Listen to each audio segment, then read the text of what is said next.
এই দুনিয়া এখন তো আর সেই দুনিয়া নাই, মানুষ নামের মানুষ আছে দুনিয়া বোঝাই,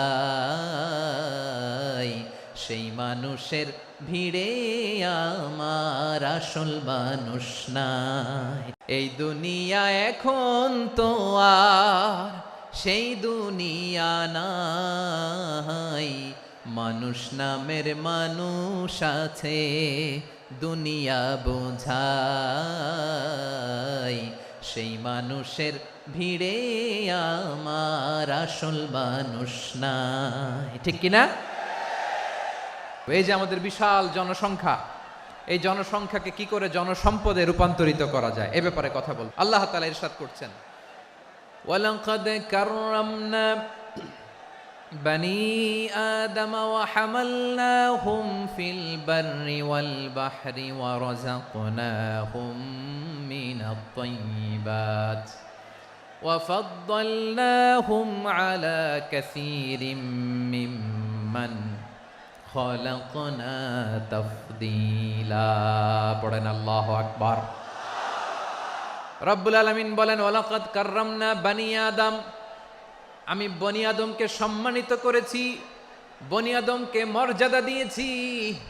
ওয়া হামালনাহুম ফিল বাররি ওয়াল বাহর, বনি আদমকে জলে স্থলে স্থলে এবং সমুদ্রে চলাচলের বাহন দিয়েছি।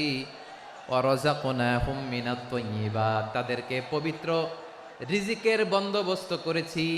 ওয়া ফাদ্দালনাহুম আলা কাসীরিম মিম্মান খালাকনা তাফদীলা, আর আমি আল্লাহ যাদেরকে সৃষ্টি করেছি তাদের মধ্য থেকে বনি আদমকে আমি শ্রেষ্ঠ বানিয়েছি, সবার চেয়ে সেরা। আমাদের মতো করে আল্লাহ কাউকে বানায় নাই। দুই পায়ে ভর করে শির দ্বারা এরকম স্ট্যান্ড রেখে মাথা উঁচু করে দাঁড়াতে পারে এরকম কোন প্রাণী পৃথিবীতে আছে? এজন্য আল্লাহ বলেন, ওয়ালাকাদ কাররামনা বনি আদম, আমি বনি আদমকে সম্মানিত করেছি, তাদেরকে আমি মর্যাদা দিয়েছি। তাদেরকে আমি যত মর্যাদা দিয়েছি আমার কোন সৃষ্টিকে এত মর্যাদা দেই নাই। পড়েন সুবহানাল্লাহ। I have dignified the status of the sons of Adam, আদমের সব সন্তানের মর্যাদা আমি বাড়িয়েছি। আল্লাহ এখানে বলেননি ওয়ালাকাদ কাররামনাল মুমিনিন, আমি মুমিনের মর্যাদা বাড়িয়েছি, বলেছেন? আল্লাহ এখানে বলেন নাই ওয়ালাকাদ কাররামনাল মুসলিমিন, আমি মুসলিমের মর্যাদা বাড়িয়েছি। আল্লাহ বলেছেন ওয়ালাকাদ কাররামনা বনি আদম, আমি বনি আদমের সম্মান বাড়িয়েছি, হোক সে মুমিন কিংবা কাফের, মুসলিম কিংবা মুশরিক, আস্তিক কিংবা নাস্তিক, আরব কিংবা অনারব, যেই হোক না কেন আদম সন্তান সবগুলার মর্যাদা বাড়ায় দিয়েছে কে? সবার মর্যাদা আল্লাহ বাড়িয়েছে। মানুষ হিসেবে মর্যাদা। বিশ্বনবী সাল্লাল্লাহু আলাইহি ওয়াসাল্লাম ইহুদির লাশ দেখে দাঁড়িয়ে গেলেন। কার লাশ? ইহুদির লাশ দেখে দাঁড়ায় গেলেন। সাহাবারা বললেন, ইয়া রাসূলুল্লাহ, আপনি দাঁড়ালেন যে, এটা তো ইহুদির লাশ। বিশ্বনবী বললেন, আওয়ালাইসাত নাফসান, এটা কি মানুষ নয়? এটা হোক ইহুদি হোক খ্রিস্টান, এটা তো মানুষ। আমি মানুষ দেখে দাঁড়িয়েছি। আই স্যালিউট দ্য হিউম্যানিটি, আমি মানবতাকে সম্মান করেছি। পড়েন সুবহানাল্লাহ। তাহলে এই জমিনে মানুষের মর্যাদা বেশি, হোক আস্তিক হোক নাস্তিক, হোক মুমিন কিংবা কাফের। আদমের সন্তান হলে, মানুষ হলেই তার মর্যাদা বাড়িয়েছে কে? আমার কলিজার টুকরা যশোরের ভাইয়েরা, মানুষের মর্যাদা আল্লাহ এত বাড়িয়েছেন, মানুষ জীবিত থাকলেও যেমনি মর্যাদাবান, মরে গেলেও মর্যাদাবান। সুবহানাল্লাহ পড়েন। মানুষ মরে গেলে এই ডেড বডিটা কি হয়? পচে যায়, গলে যায়, মাটির সাথে মিশে যায়। তাই বলে আপনি ডেড বডির সাথে যাচ্ছে তাই করতে পারবেন না। পারবেন? কেউ যদি অন্যায় করে তাকে যদি আপনি শাস্তির আওতায় আনেন, যা মনে চায় করতে পারবেন না। তারা আগুন দিয়ে পোড়াতে পারবেন না, নাক কাটতে পারবেন না, কান কাটতে পারবেন না, অঙ্গ বিকৃতি করতে পারবেন না। কারণ মানব জাতির মর্যাদা স্বয়ং দিয়েছে কে? ডেড বডি পচে যাবে, গলে যাবে। তারপরে ইসলাম বলে, না খবরদার, এই মরা লাশটারও একটা মর্যাদা আছে না নাই? ইসলাম বলে এই লাশটা গলে যাবে, পচে যাবে, কিন্তু এটার অমর্যাদা করো না। কর্পূর দিয়ে, খেজুর পাতা দিয়ে, এটাকে ওয়ার্ম ওয়াটার দিয়ে, গরম পানি দিয়ে ধৌত করো। সাদা শুভ্র ধবধবে কাপড় দিয়ে লাশটাকে তুমি কাভার করো। তারপরে খাটিয়ার মধ্যে লাশটাকে রেখে বিশাল একটা প্রোগ্রাম করো, একটা ফিউনারাল প্রোগ্রাম করো। ওই প্রোগ্রামের ডানে বায়ে পেছনে লাশটারে রাখলে হবে না, প্রোগ্রামের একেবারে সামনটাতে তুমি লাশটাকে রাখো। সুবহানাল্লাহ। একটা ফিউনারাল প্রোগ্রাম করতে হবে, তাকে শেষ বিদায় জানাতে হবে, যেটাকে আমরা জানাজা বলি। কি বলি? জানাজা মানে মাইয়েতের জন্য দোয়া, তার জন্য দোয়া করা হয়, তাকে একটা সিস্টেমেটিক অর্ডারে কবরে রাখা হয়, সুন্দরভাবে সেটাকে কবরস্থ করা হয়, মাটি দেয়া হয়, পানি দেয়া হয়। তার মানে মরে গেলেও মানুষের সম্মান বাড়ায় দিয়েছে কে? এজন্য আল্লাহ বললেন ওয়ালাকাদ কাররামনা বানি আদম, বনি আদমের সম্মান মর্যাদা আমি আল্লাহ বাড়িয়ে দিয়েছি। মানুষের সম্মানে তুমি কখনো আঘাত করো না, ঠিক কি না? তাহলে ভাই, প্রথম মেসেজ হচ্ছে, the first and foremost message tonight to the people of Jessore. আল্লাহ বলেন, I have dignified the status of son of Adam. আমি বনি আদম সবার মর্যাদা বাড়িয়ে দিয়েছি, হোক আস্তিক নাস্তিক, হোক কাফের কিংবা মুশরিক, তার মর্যাদা বাড়াই দিছে কে? যখন বন্যা হয় আমরা ত্রাণ নিয়ে যাই, আমরা শুধু মুসলমানদেরকে ত্রাণ দেই নাকি? হ্যাঁ, আমরা মুসলমানকেও দেই, অমুসলমানকেও দেই, হিন্দুকেও দেই, বৌদ্ধকেও দেই। যেখানেই মানবতা বিপন্ন সেখানে ইসলামের হেল্পিং হ্যান্ড আছে না নাই? সুবহানাল্লাহ। কি দিন আমরা পেয়েছি, কি বিধান আমরা পেয়েছি। ওয়ালাকাদ কাররামনা বানি আদম, আমি বনি আদমকে সম্মানিত করেছি। এরপর আল্লাহ বললেন ওয়া হামালনাহুম ফিল বাররি ওয়াল বাহর, জলে স্থলে আমি চলাচলের যানবাহনের ব্যবস্থা করেছি। আমরা স্থলে ঘোড়ার উপরে চড়ি, উটের উপরে চড়ি, গাড়ির উপরে চড়ি। এই যে গাড়ির ইঞ্জিন বানাইছি আমরা, এটার মেধা দিয়েছে কে? আবার সাগরের মধ্যে আমরা নৌযান, জলযান, বড় বড় জাহাজ দিয়ে এক মহাদেশ থেকে আরেক মহাদেশ যাই, এক দেশ থেকে মালামালগুলো আরেক দেশে পাঠাই। সাগরের ভেতরে নৌকাগুলোরে ধরে রাখলো কে?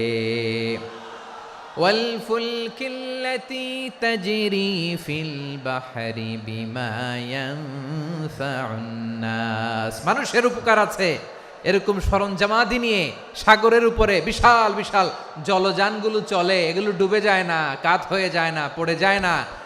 এগুলোকে স্থিতিস্থাপকতাকে ঠিক করে রাখলো কে? আপনারা জাহাজ দেখেছেন? জাহাজ দেখছেন? বিশাল বিশাল জাহাজ, বিশাল জাহাজ মালামাল নিয়ে এক মহাদেশ থেকে আরেক মহাদেশে যায়। গত মাসে আমার জাপান সফর ছিল। এই যে বাংলাদেশে যে গাড়িগুলো চালান, বেশিরভাগ গাড়ি আসে কিন্তু জাপান থেকে। হাজার হাজার গাড়ি একটা জাহাজ বহন করতে পারে, হাজার হাজার গাড়ি। এটার সাগরের মধ্যে ভাসাইলো কে? হাজার হাজার গাড়ি নিয়ে জাপানিজ গাড়িগুলো আমাদের চট্টগ্রামের এয়ারপোর্টের বন্দরে ভিড়ে। যুক্তরাষ্ট্রে আমি দেখেছি বিশাল বিশাল জাহাজ। আপনারা টাইটানিক জাহাজের নাম শুনেছেন? টাইটানিক জাহাজের 8 গুণ 10 গুণ বড় একটা জাহাজ আছে, আইকন অফ দ্য সি, আমি দেখে এসেছি। রয়্যাল ক্যারিবিয়ান দেখে এসেছি। সাগরের সামনে জেটিতে যখন দাঁড়ালাম, জাহাজটা যখন যায়, আমার মনে হচ্ছে একটা শহর, গোটা শহর, the entire city is floating on the water. পুরো একটা শহর মনে হয় পানির উপর দিয়ে ভেসে যাচ্ছে। পড়েন সুবহানাল্লাহ। এই যে আইকন অফ দ্য সি, এই ক্রুজ, এই জাহাজটা, এটার ভিতরে স্টেডিয়াম আছে। কিসের ভিতরে স্টেডিয়াম? কথা বুঝে নাই বোধহয়। স্টেডিয়াম কিসের ভিতর? সুইমিং পুল আছে, শপিং মল আছে, রেস্টুরেন্ট আছে, ক্লাব আছে, 3000 4000 রুম বিশিষ্ট, কক্ষ বিশিষ্ট হোটেল আছে। এই সবগুলোর নিয়ে এগুলো চলে সাগরের দোলার মধ্যে, জলোচ্ছ্বাসের মধ্যে। এই সাগরের ভেতরে এই জাহাজগুলোর ভাষায় রাখছে কে? সূরাতুর আর রহমানে আল্লাহ তাআলা বললেন ওয়ালাহুল জাওয়ারিল মুনশাআতু ফিল বাহরি কাল আ'লাম ফাবিআইয়ি আলা, সবাই পড়েন ফাবিআইয়ি আলাই রাব্বিকুমা তুকাযিবান। পাহাড় সম বড় বড় জাহাজগুলো মাল বোঝাই করে সাগরের মধ্যে ভেসে বেড়ায়। এগুলো দিয়ে মালামাল বহন করা যায়, মানুষরা এক দেশ থেকে আরেক দেশে যায়। এই জাহাজগুলোর সাগরের ভেতরে ভাসায় রাখলো কে? এই আয়াতের ভেতরে আল্লাহ তাআলা সূরাতু বানী ইসরাঈলের এই চমৎকার আয়াতের ভেতরে আল্লাহ তাআলা বেসিক্যালি মানব জাতির প্রতি তার 4টি স্পেশাল অনুগ্রহের কথা বলেছেন। কয়টি? 2টা বলে ফেলছি। 1 নাম্বার ওয়ালাকাদ কাররামনা বানি আদম, আমি বনি আদমের সম্মান বাড়াইছি, নাকি মুসলমানদের? তাহলে human dignity, the first part of the verse talks about the human dignity. 2 নম্বর অংশে আল্লাহ তাআলা বললেন ওয়া হামালনাহুম ফিল বাররি ওয়াল বাহর, স্থলে এবং সমুদ্রে আমি তাদের জন্য চলাচলের বাহন দিয়েছি। সুবহানাল্লাহ। তার মানে smooth movement on land and sea, জলে এবং স্থলে যাতে আমরা স্মুথলি মুভ করতে পারি আল্লাহ তাআলা দিয়েছেন। 3 নম্বর আল্লাহ তাআলা বললেন ওয়া রাযাকনাহুম মিনাত তাইয়্যিবাত, মানুষের জন্য আমি পবিত্র রিজিকের ব্যবস্থা করেছি। জলে এবং স্থলে যত প্রাণী আছে সবগুলা প্রাণীকে রিজিক দেয় কে? আমাদেরকে রিজিক দেয় কে? সাগরের মাছগুলোকে, বড় বড় তিমি মাছগুলোরে রিজিক দেয় কে? বাতাসের মধ্যে ভেসে বেড়ানো বড় বড় পাখিগুলো, স্ক্যান্ডিনেভিয়ান কান্ট্রি থেকে লক্ষ লক্ষ কোটি কোটি পাখিগুলো যে এক দেশ থেকে আরেক দেশে ট্রান্সফার হয়, এগুলোর রিজিক দেয় কে? রব্বুল আলামিন বলেন ওয়ামা মিন দাব্বাতিন ফিল আরদি ইল্লা আলাল্লাহি রিজকুহা ওয়া ইয়ালামু মুস্তাকাররাহা ওয়া মুস্তাওদাআহা কুল্লুম ফি কিতাবিম মুবিন। আল্লাহু আকবার। রব্বুল আলামিন বলেন ভূপৃষ্ঠে বিচরণশীল যত প্রাণী আছে সব প্রাণীগুলোকে আমি আল্লাহ আমার নিজের কুদরতে রিজিকের বন্দোবস্ত করি। এই প্রাণীগুলো কোথায় থাকে, কোথায় যায়, সব জায়গায় আমি রিজিক পৌঁছে দেই। রিজিক কেউ দিতে পারে না, রিজিকের মালিক কে? রিজিকের মালিক তিনি আল্লাহ। এজন্য আল্লাহ তাআলা বললেন ওয়া রাযাকনাহুম মিনাত তাইয়্যিবাত। এরপর আল্লাহ বললেন ওয়া ফাদ্দালনাহুম আলা কাসীরিম মিম্মান খালাকনা তাফদীলা। আমি যত প্রাণী সৃষ্টি করেছি সকল প্রাণীর মধ্যে মানুষের মর্যাদা শ্রেষ্ঠত্ব আমি দিয়েছি। সুবহানাল্লাহ পড়েন। তাহলে 1 নম্বরে আল্লাহ বললেন আমি বনি আদমের মর্যাদা বাড়ালাম। এরপরে বললেন স্থলে এবং সমুদ্রে চলাচলের জন্য যানবাহন দিলাম। 3 নম্বরে আল্লাহ বললেন পবিত্র রিজিকের ব্যবস্থা করে দিলাম। এরপরে আল্লাহ বললেন যত প্রাণী আছে, সৃষ্টি আছে, সবগুলার উপরে আমি মানুষকে শ্রেষ্ঠত্ব দিলাম। সুবহানাল্লাহ। তাহলে সবচেয়ে বেশি শ্রেষ্ঠত্ব মানুষের। কার? মানুষের। শুধু তাই নয় প্রিয় ভাইরা, আকাশ এবং জমিনে যা কিছু আছে সবকিছু মানুষের জন্য, মানুষের কল্যাণে, মানুষের প্রয়োজনে, মানুষের বশীভূত করে সৃষ্টি করেছেন কে? রব্বুল আলামিন বলেন হুয়াল্লাযী খালাকা লাকুম মা ফিল আরদি জামিআ। এই জমিনের মধ্যে যা কিছু আমি আল্লাহ সৃষ্টি করেছি সব কিছু আমি মানুষের জন্য সৃষ্টি করেছি। পড়েন সুবহানাল্লাহ। হুয়াল্লাযী খালাকা লাকুম মা ফিল আরদি জামিআ, যা আছে সব আমাদের জন্য, সব আমাদেরকে সার্ভিস দেওয়ার জন্য, আমাদের উপকারের জন্য, আমাদের কল্যাণের জন্য। আওয়াজ করে সবাই পড়ুন আল্লাহু আকবার।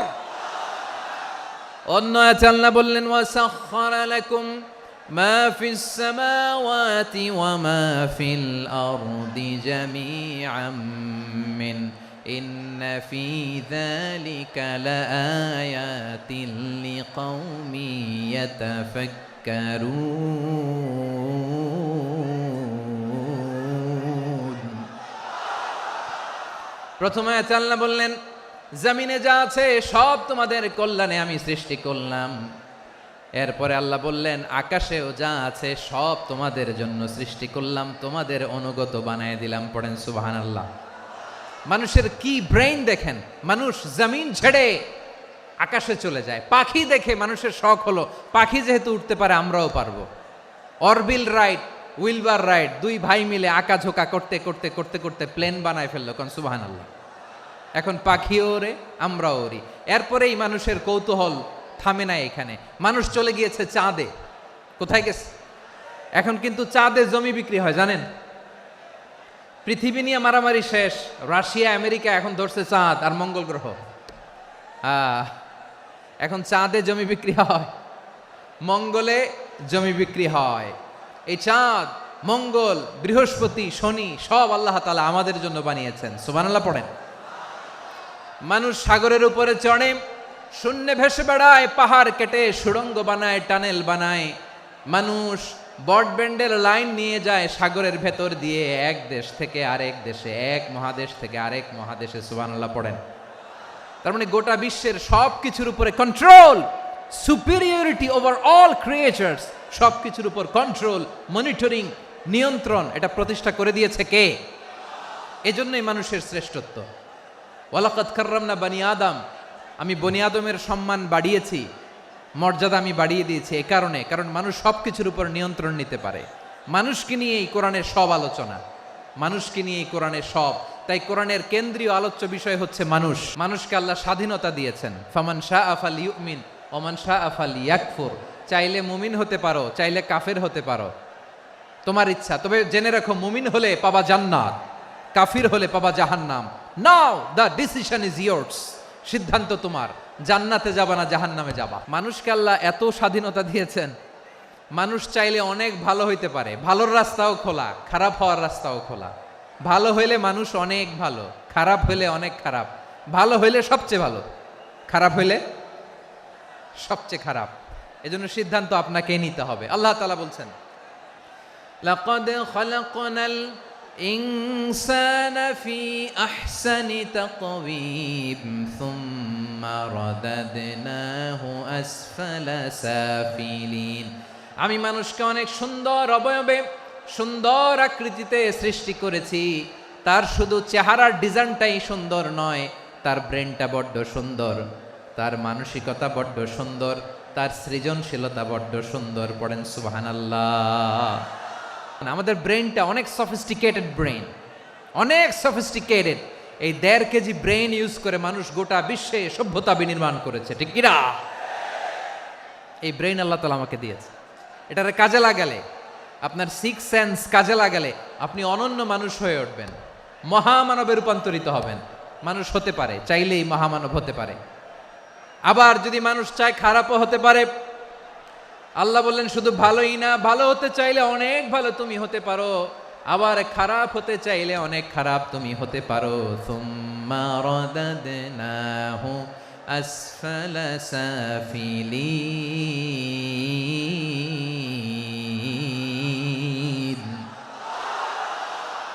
খারাপ হলে একেবারে খারাপ হতে পারো, নিকৃষ্ট হলে একেবারে নিকৃষ্ট হতে পারো, ভালো হলেও ভালো হতে পারো। মানুষ শ্রেষ্ঠত্বে ফেরেশতাকে ছাড়িয়ে যায়, আর অধপতনে সে পশুকেও হার মানায়। এটার প্রমাণ কি? মানুষ শ্রেষ্ঠ হইলে যে ফেরেশতার চেয়েও সেরা, তার প্রমাণ কি? আল্লাহ তাআলা বলছেন, ওয়া ইয কুলনা লিল মালাইকাতি ইসজুদু লি আদম ফাসাজাদু ইল্লা ইবলিস আবা ওয়াস্তাকবারা ওয়া কানা মিনাল কাফিরিন। আল্লাহ বলেন, স্মরণ করো সে সময়ের কথা যখন আমি ফেরেশতাদেরকে বললাম, ও ফেরেশতারা আদমকে সেজদা দাও। সব ফেরেশতারা সম্মান সূচক সেজদা আদমকে দিল। তারা আদমের জন্য সেজদায় লুটিয়ে পড়ল, একজন ছাড়া, তার নাম ইবলিস। আওয়াজ করে বলেন, তার নাম কি? সে অহংকার প্রদর্শন করলো, সে কাফের হয়ে গেল। বাকি সব ফেরেশতারা সেজদা দিল। সুবহানাল্লাহ। আবার আদম আলাইহিস সালামকে আল্লাহ জিজ্ঞেস করলেন, সব বলে দিল উত্তর, কিন্তু ফেরেশতাদেরকে একই প্রশ্ন জিজ্ঞেস করলেন, তারা উত্তর করতে পারে নাই। তার মানে এর মধ্য দিয়ে প্রমাণিত হয়, মানুষ ভালো হলে ফেরেশতার চেয়েও ভালো, ফেরেশতার চেয়েও মানুষের মর্যাদা বাড়িয়ে দিয়েছে কে? সব নূরের ফেরেশতা যখন মাটির আদমকে সেজদা দেয়, এটা প্রমাণ করে ফেরেশতার চেয়েও মানুষের মর্যাদা বাড়িয়ে দিয়েছে কে? তুমি মাটির আদমকে প্রথম সৃষ্টি করিয়া ঘোষণা করিয়া দিলে শ্রেষ্ঠ বলিয়া, তাই তো নূরের ফেরেশতা করে আদমকে সেজদা। ঠিক কিনা বলেন? তাই তো নূরের ফেরেশতা করে আদমকে সেজদা। সবার চেয়ে সম্মান দিলে মাটির আদমকে। আল্লাহু আল্লাহু তুমি জাল্লে জালালুহু, শেষ করা তো যায় না গে তোমার গুণগান। পড়েন না? পড়েন। আল্লাহু আল্লাহু তুমি জাল্লে জালালুহু, শেষ করা তো যায় না গে তোমার গুণগান। আল্লাহু আল্লাহু। আল্লাহু আকবার। আদমের মর্যাদা বেশি, মানুষের মর্যাদা বেশি, মানুষ শ্রেষ্ঠ তার প্রমাণ, নূরের ফেরেশতা মাটির আদমকে সেজদা করে আওয়াজ করে বলেন ঠিক কিনা। তাহলে মানুষ ভালো হলে ফেরেশতার চেয়ে ভালো। আবার মানুষ যদি খারাপ হয় সে পশুর চেয়েও খারাপ,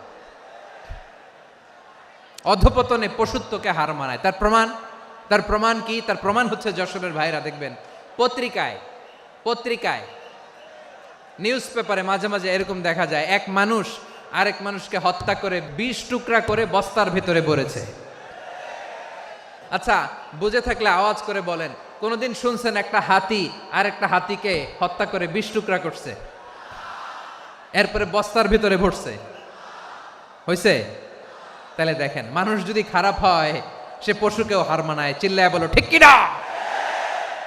এমনও দুশ্চরিত্র মানুষ আছে যার নজর থেকে 6 মাসের ছোট্ট মেয়ে থেকে শুরু করে 80 বছরের বৃদ্ধারাও নিরাপদ নয়।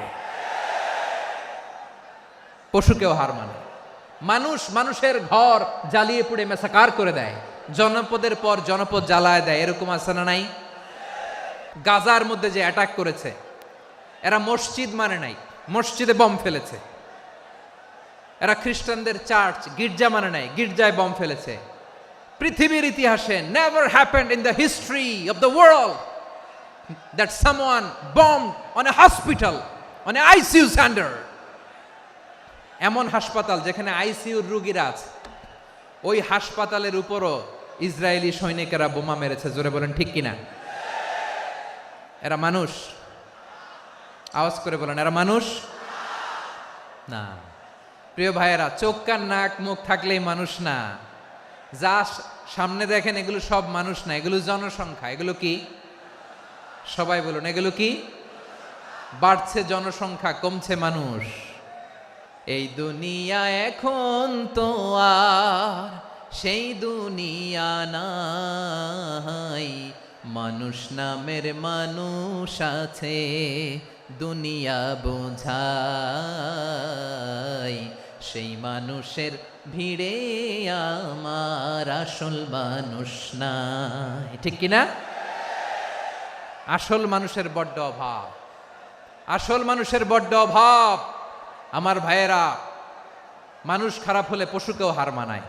আচ্ছা, আওয়াজ করে বলেন, যে ইসরায়েলি সোলজাররা উপর থেকে বোমা মারলো তারাও মানুষ? তারাও কি? ওরাও রক্তে মাংসে মানুষ, ওদেরও পরিবার আছে। বোমা মেরে যেই মেয়েটাকে তারা অনাথ বানায়, ইয়াতিম বানায়, ও কিন্তু বাসায় ওর মেয়েটাকে রেখে আসছে। ঠিক কিনা বলেন? বম্বিং করে যে বাবাকে মেরে, স্বামীকে মেরে স্ত্রীকে বিধবা বানায়, তারও ঘরে স্ত্রী আছে। উপর থেকে বম মেরে মানুষ মেরে দিচ্ছে, তারাও মানুষ। 1945 সালের 6ই আগস্ট আমেরিকান সোলজাররা হিরোশিমায় বম মেরেছে। আমি নিজে দেখে এসেছি জাপানের হিরোশিমাতে। সকাল 8:15 মানুষ কেউ অফিসে যাচ্ছিল, কেউ খেতে খামারে কাজ করতে যাচ্ছিল। লিটল বয় নামে একটা বোম মেরেছে তারা। এই বোমের আঘাতে, পারমাণবিক এই বোমার রেডিয়েশনে আঘাতে, বোম ব্লাস্ট হওয়ার পরে মুহূর্তের মধ্যে 1,40,000 নাই। উপর থেকে যারা মারতেছে এরাও মানুষ, যাদেরকে মারলো তারাও। তার মানে মানুষে মানুষে পার্থক্য আছে না? নেই? মানুষে মানুষে পার্থক্য আছে। নাক কান চোখ মুখ থাকলেই মানুষ নয়। বাড়ছে জনসংখ্যা, কমছে মানুষ। চিল্লায় বলো ঠিক কিনা। ভালো মানুষ যারা জগৎটাকে এনলাইটেন করবে, যারা সত্যের বীর সেনানী হয়ে দাঁড়াবে, যারা সত্যের পক্ষে কথা বলবে, যারা জালিমের মসনদকে ভেঙে খান খান করে দেবে, এরকম হওয়ার দরকার আছে না নাই? এরকম ভালো মানুষ আমরা হতে চাই কি চাই না? মানুষকে যত্ন নিলে মানুষ যে কত ভালো হয় আপনি কল্পনাও করতে পারবেন না। মানুষকে নার্চারিং করলে, মানুষকে পলিশ করলে, মানুষকে গ্রুমিং করলে, মানুষকে সঠিক তারবিয়া দিলে মানুষ অনন্য হয়ে ওঠে। প্রতিটি মানুষ অনন্য। আমি অনন্য, আপনি অনন্য, আমরা সবাই অনন্য। সুবহানাল্লাহ বলেন। মানুষকে আল্লাহ তাআলা দিয়েছেন অসীম ক্ষমতা, অসীম ক্ষমতা। সুবহানাল্লাহ। একটা মানুষ পারে না এমন কিছু নাই, বিশ্বাস করতে হবে। মানুষ যা কল্পনা করতে পারে ওইটা মানুষ করে দেখাতে পারে। তুমি তোমার কল্পনার রাজ্যকে সাজাও, তোমাকে হারাতে পারে এমন কোন শক্তি আল্লাহর জমিনে নাই। তোমার কি শক্তি, কি সম্ভাবনা তুমি জানোই না মিয়া। তুমি এদিকে তাকাও কেন? তোমার রাস্তা তো ওই দূরে। তুমি কোথায় যাবে, আল্লাহ তোমার টেনে কোথায় নিয়ে যাবে তুমি কিছুই জানো না। প্ল্যান বিগ, ড্রিম বিগ, কল্পনার শক্তিকে বড় করো। মানুষ যা কল্পনা করতে পারে মানুষ তা করে দেখাতে পারে। মানুষের কাছে অসাধ্য কিছু নাই, মৃত্যু ছাড়া, অ্যাকসেপ্ট ডেথ, মৃত্যু ছাড়া মানুষ সবকিছুকে জয় করতে পারে। তোমার জন্ম হয়েছে জিতার জন্য, বিজয়ের জন্য তোমার জন্ম। মানুষের শুরুটাই হয় বিজয় দিয়ে। আমরা যখন আমার পিতার পৃষ্ঠদেশে ছিলাম, পিতার পৃষ্ঠদেশ থেকে শুক্রাণু যখন মায়ের গর্ভদেশে যেয়ে পড়ে, কতটা শুক্রাণু ভ্রমণ শুরু করে জানো? 20 কোটি শুক্রাণু। একবার সিমেন আউট হলে সেখানে 20 কোটি শুক্রাণু থাকে, ভ্রমণ শুরু করে। ওই 20 কোটি শুক্রাণুর মধ্যে থেকে তুমি আমি আজকে এক বিকশিত শুক্রাণু মানব রূপে পৃথিবীতে এসেছি। সুবহানাল্লাহ। ওই 20 কোটি শুক্রাণুর প্রতিযোগিতায় সবাইরে পেছনে ফেলে সেদিন আমি সফল হয়েছিলাম, সেদিন আমি বিজয়ী হয়েছিলাম। সেদিন আমি এত ছোট ছিলাম, মাইক্রোস্কোপ দিয়েও আমার অস্তিত্ব টের পাওয়া যায় না।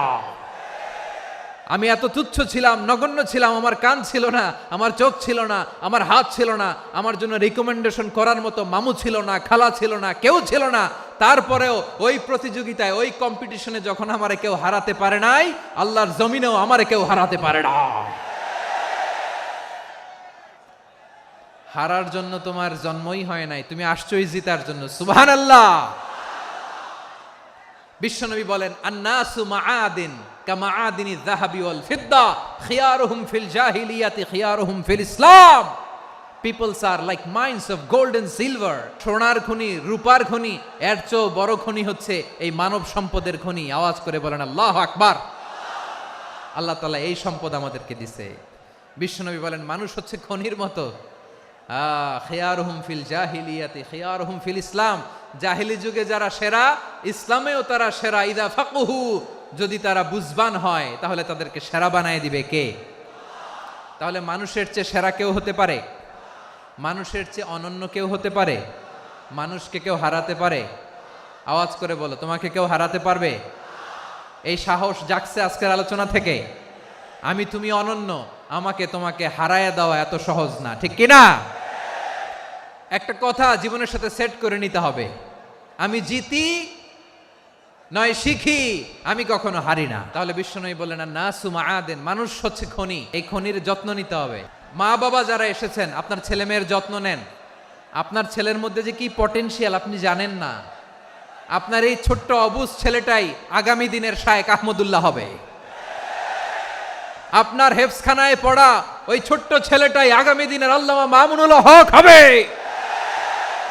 আপনার ওই ছেলেটা আমির হামজা হবে, আব্দুল হাই সাইফুল্লাহ হবে।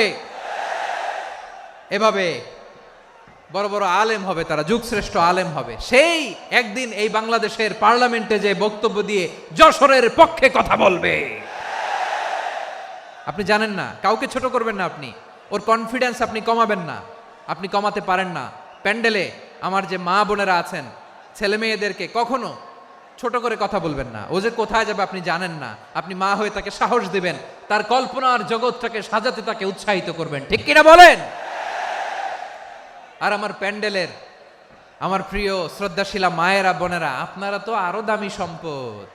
বিশ্বনবী বলেন, আর দুনিয়া কুল্লুহা মাতা। আল্লাহ আল্লাহ আল্লাহ।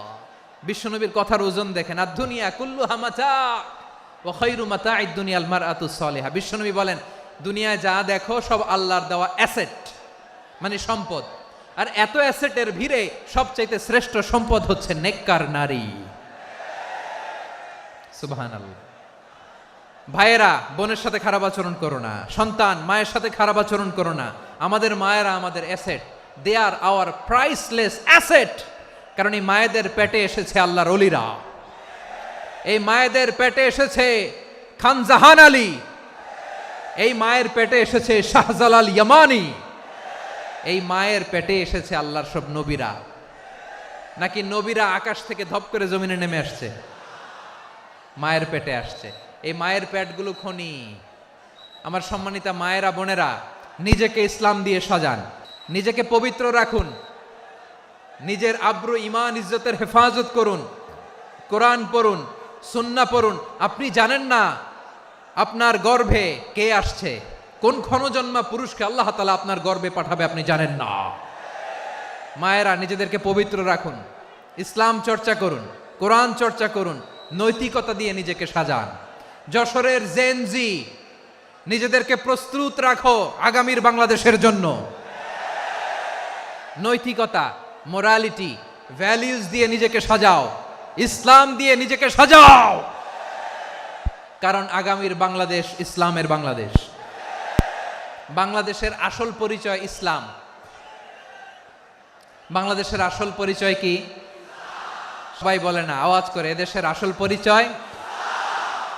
এদেশে আজান শুনে সূর্য ওঠে শহর গ্রামে, এদেশে আজান শুনে সূর্য ডুবে সন্ধ্যা নামে, এদেশে সকল কাজে সবাই বলে বিসমিল্লাহ, এদেশে ভালো কিছু দেখে শুনে হাসি মুখে সবাই বলে মাশা আল্লাহ। সুবহানাল্লাহ, সুবহানাল্লাহ, সুবহানাল্লাহ, সুবহানাল্লাহ, সুবহানাল্লাহ, সুবহানাল্লাহ, সুবহানাল্লাহ, সুবহানাল্লাহ। ও নবীন তরুণ, তোমার কিসের এত ভয়? জেনে রেখো বাংলাদেশের আসল পরিচয়। বাংলাদেশের আসল পরিচয় ইসলাম। আওয়াজ তুলে বলো, আসল পরিচয় কি? এদেশে পরস্পরে দেখা হলে দেয় সালাম, এদেশে আমজনতার হৃদয় জুড়ে পাক্কালাম, ঠিক কি না? এদেশে বিপদ এলে সর্বজনে সর্বক্ষণে দোয়া পড়ে ইন্না লিল্লাহ, সুবহানাল্লাহ, সুবহানাল্লাহ, সুবহানাল্লাহ, সুবহানাল্লাহ। এদেশে আজান শুনে সূর্য ওঠে শহর গ্রামে, এদেশে আজান শুনে সূর্য ডুবে সন্ধ্যা নামে, এদেশে সকল কাজে সবাই বলে বিসমিল্লাহ, এদেশে ভালো কিছু দেখে শুনে হাসি মুখে সবাই বলে মাশা আল্লাহ। সুবহানাল্লাহ, আওয়াজ করে সুবহানাল্লাহ, সুবহানাল্লাহ, সুবহানাল্লাহ, সুবহানাল্লাহ। সবাই একসাথে সুবহানাল্লাহ, সুবহানাল্লাহ, সুবহানাল্লাহ, সুবহানাল্লাহ। এদেশের আসল পরিচয় কি? আওয়াজ করে বলতে ভয় লাগে। এদেশের আসল পরিচয় কি?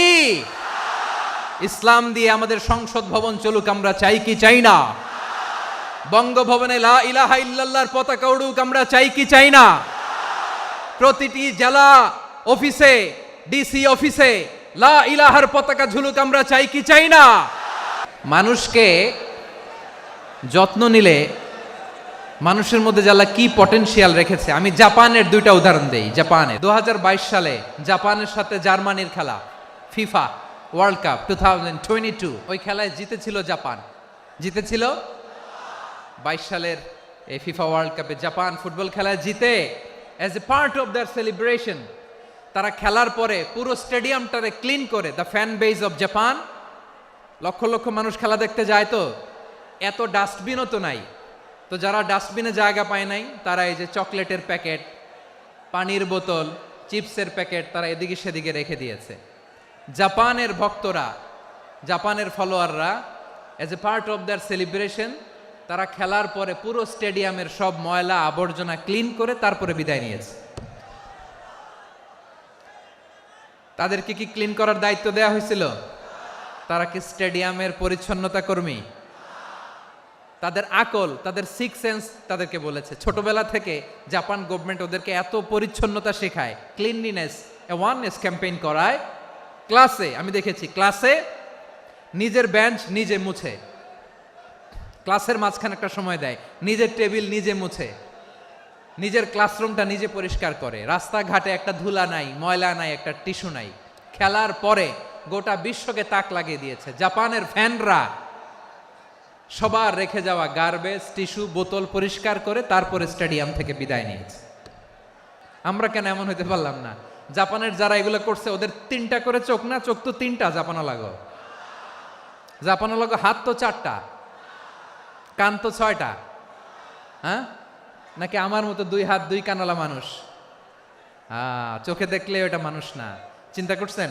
তার মানে জাপানিজদেরকে যে গ্রুমিং করে শিখানোর মাধ্যমে পরিচ্ছন্ন বানানো গেছে, ওরা যেমনি মানুষ আমরাও মানুষ, আমাদের সন্তানদেরকে শেখালে তারাও পারবে কিনা? 2 নম্বর উদাহরণ বলি। চট্টগ্রাম ফেনীতে যারা গিয়েছেন, মেঘনা গোমতী ব্রিজ প্রকল্প নাম শুনছেন? মেঘনা একটা ব্রিজ পার হওয়া লাগে।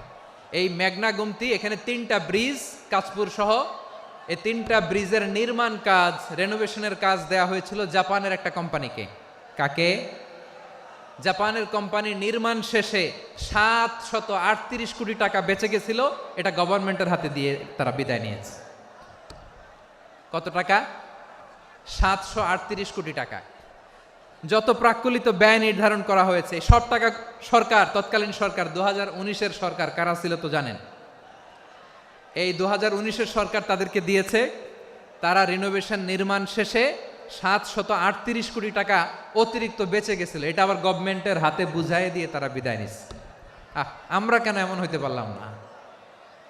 জাপানের ওরাও মানুষ, আমরাও মানুষ, তার মানে মানুষে মানুষে পার্থক্য আছে না নাই?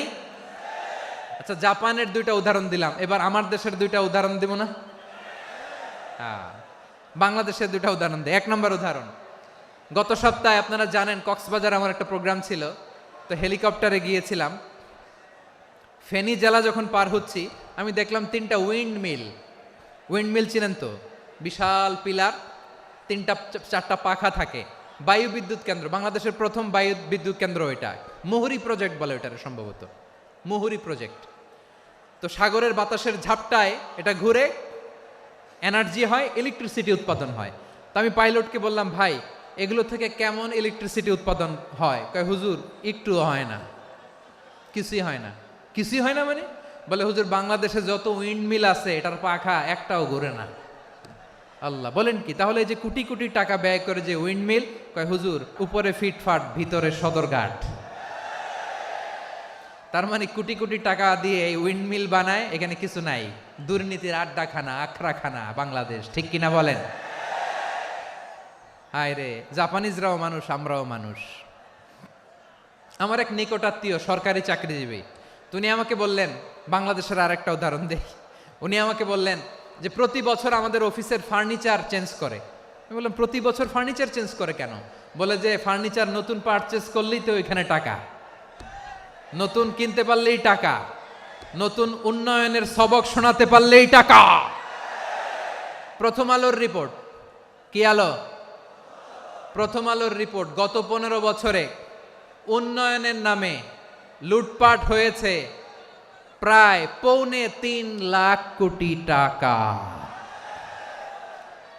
কার রিপোর্ট? আমাদের বানানো কথা। প্রথম আলোর রিপোর্ট। গত 15 বছরে কারা ছিল জানেন তো? হ্যাঁ, শুধু ওনাদেরকেই দোষ দিয়ে লাভ নাই। স্বাধীনতার পর থেকে শুধু শাসকের হাত বদল হয়েছে, আমরা কিছু পাই নাই, ঠিক কিনা বলেন? আমরা এরকম চাই না। তাহলে জাপানের মানুষও মানুষ, আমরাও মানুষ। সিদ্ধান্ত আপনার, কোন মানুষ হবেন, ভালো মানুষ না খারাপ মানুষ? আজকের আলোচনার বিষয় হচ্ছে মানব সম্পদের উন্নয়ন, human resource development. It's a process to increase the capacity of knowledge, skill, capacity of the people of a country. একটা দেশের মানুষের জ্ঞান, তাদের দক্ষতা কি করে বাড়ানো যায়, বাড়িয়ে দেশের উন্নয়ন করানো যায়, এটাই হচ্ছে মানব সম্পদ উন্নয়নের মূল কথা। তাহলে মানব সম্পদ হচ্ছে একটা দেশের সবচাইতে শক্তিশালী পুঁজি। প্রাকৃতিক সম্পদ, খনিজ সম্পদের চেয়েও দামি হচ্ছে মানব সম্পদ। আল্লাহ তাআলা দয়া করে আমাদেরকে এই মানব সম্পদ দিয়েছেন। আসুন আমাদের এই মানুষগুলোকে আমরা সোনার মানুষ বানাই। রাজি আছেন তো সবাই? রাজি আছেন? মানুষ পারে না এমন কোনো কিছু নাই, চাইলে সব পারে। এজন্য মানুষকে তারবিয়া দিতে হবে, যথাযথভাবে তাদেরকে গড়তে হবে। আসুন আমরা সিরাতের আয়নায় বিশ্বনবীর জীবনী থেকে দেখি তিনি কিভাবে হিউম্যান রিসোর্সকে ম্যানেজ করতেন। বিশ্বনবী, he was a very good talent hunter, চৌকস ট্যালেন্ট হান্টার ছিল। কার মধ্যে কি ট্যালেন্ট আছে দেখলেই বুঝে ফেলতেন। সুবহানাল্লাহ পড়বেন না? কি নবী আমরা পেয়েছি! He was a very good talent hunter. আমার নবী তিনি চৌকস ট্যালেন্ট হান্টার ছিলেন। কার মধ্যে কি প্রতিভা বের করতেন, ওই প্রতিভাকে ইসলামের কল্যাণে কাজে লাগাতেন। যাকে যেই জায়গায় সেট করলে ভালো হবে তাকে ওই জায়গায় সেট করতেন। কয়েকজন সাহাবীর জীবনী শোনাই। আবু মাহজুরা রাদিয়াল্লাহু তাআলা আনহু, মক্কার মুয়াজ্জিন, আগে ছিল মুশরিক, পরে হয়েছে মুমিন। উনি কিভাবে মুমিন হইলেন এই ঘটনাটা একটু আপনাদের শোনাতে চাই। আবু মাহজুরা রাদিয়াল্লাহু তাআলা আনহু কিভাবে মুসলিম হলেন, আওয়াজ করে শুনেন। হুনাইনের যুদ্ধ, 8ম হিজরি, বিষ্ণু ঈসা ইসলাম হুনাইনের যুদ্ধ শেষে ফিরতেছেন। পথিমধ্যে বেলাল রাদিয়াল্লাহু তাআলা আনহু আজান দিচ্ছেন। কি দিচ্ছেন? তো পাশে ছিল মুশরিকদের একটা পল্লী, কিছু মুশরিক তরুণ, কিছু অমুসলিম কিশোর, তারা আজানকে ব্যঙ্গ করতেছে। আমাদের বাংলায় মুখ ভেঙ্গানো বলে আর কি।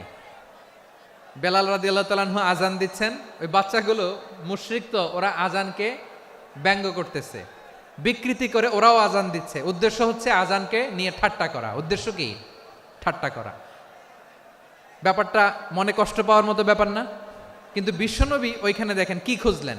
বিশ্বনবী খেয়াল করলেন অমুসলিম কিশোরদের মধ্য থেকে একটা কিশোরের গলাটা বড় দরাজ গলা, কণ্ঠটা বড় সুন্দর।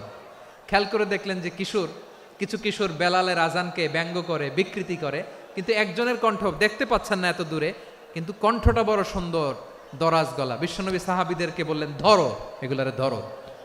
সবগুলারে ধরে বিশ্বনবীর সামনে আনা হলো। ওরা হাঁটু গেড়ে বসলো।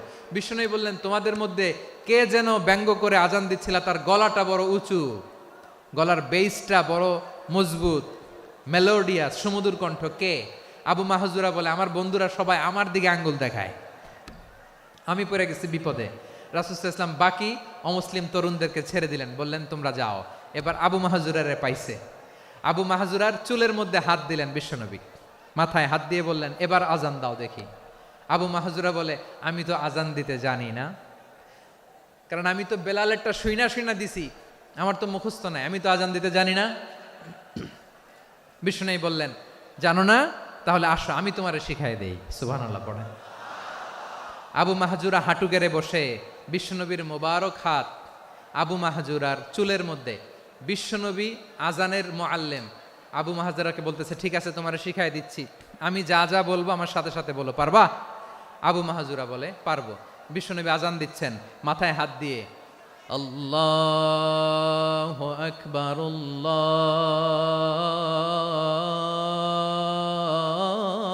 আল্লাহু আকবার। আবু মাহজুরা এই বাক্যটা পড়লেন। বিশ্বনবী দ্বিতীয় বাক্য পড়তে আরম্ভ করলেন, আল্লাহু আকবার,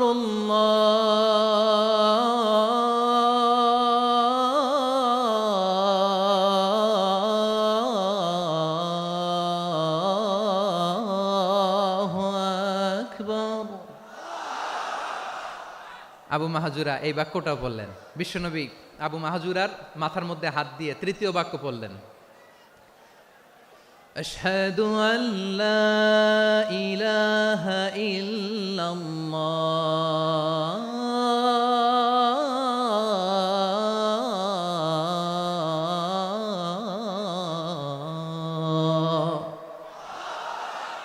আবু মাহজুরা তৃতীয় বাক্য পড়লেন। বিশ্বনবী একটা বাক্য পরে আবু মাহজুরা পরে, বিশ্বনবী পরে আবু মাহজুরা পরে। আবু মাহজুরা কিন্তু অমুসলিম, মুশরিক। আবু মাহজুরা বলে, এক একটা বাক্য পড়ি আমার কলিজাটা গলে ঠান্ডা হয়ে যায়। এতদিন মোহাম্মদকে গালি দিতাম, এখন মোহাম্মদ আমার মাথায় যখন হাত রাখছে আমার সারা শরীর ঠান্ডা হয়ে গেছে। বিশ্বনবী আজান শিখাচ্ছেন, একটা একটা বাক্য পড়ে আবু মাহজুরাও পড়ে, বিশ্বনবী পড়ে, আবু মাহজুরাও পড়ে। পুরো বাক্যগুলো যখন শেষ, আজান শেষ, আবু মাহজুরাও যখন পুরো আজান পড়লেন, আবু মাহজুরা বললেন, এতদিন মোহাম্মদের চেহারা দেখলে আমার ঘৃণা লাগতো, আজ থেকে মোহাম্মদের চেহারার চেয়ে প্রিয় চেহারা আমার কাছে নাই। আবু মাহজুরা বললেন, ও মুহাম্মদ, আজানের বাক্য তো আপনি আমারে শেখালেন, এখানেই শেষ করবেন না, আপনি আমারে পড়ায় দেন, লা ইলাহা ইল্লাল্লাহু মুহাম্মাদুর রাসূলুল্লাহ সাল্লাল্লাহু আলাইহি ওয়াসাল্লাম। বিশ্বনবীর সাথে দাঁড়িয়ে উনি শাহাদা পড়ে মুসলমান হয়ে গেলেন। এবার আবু মাহজুরা বলে, ইয়া রাসূলুল্লাহ, ইয়া হাবিবাল্লাহ, আমি মুমিন হয়েছি, মুসলমান হয়েছি, আপনার কাছ থেকে আজান শিখার সৌভাগ্য আমি লাভ করেছি গো নবী। আমার কণ্ঠের বড় তারিফ করেছেন, আপনি আমার আজানকে আপনি পছন্দ করেছেন। একটা জিনিস আপনার কাছে চাই, আপনি আমাকে মক্কার মসজিদুল হারামের মুয়াজ্জিন হিসেবে অ্যাপয়েন্ট করে দে। বিষ্ণু ইসা ইসলাম বললেন, যাও আবু মাহজুরা, আমি তোমাকে পৃথিবীর শ্রেষ্ঠতম মসজিদ মক্কার মসজিদুল হারামের মুয়াজ্জিন হিসেবে অ্যাপয়েন্ট করে দিলাম। দেখছেন কিভাবে ট্যালেন্ট হান্টিং করতে হয়, কিভাবে হিউম্যান রিসোর্স মানব সম্পদকে ব্যবহার করতে হয়। আসছিল আজানকে ভেঙ্গাইতে, আসছিল কেন?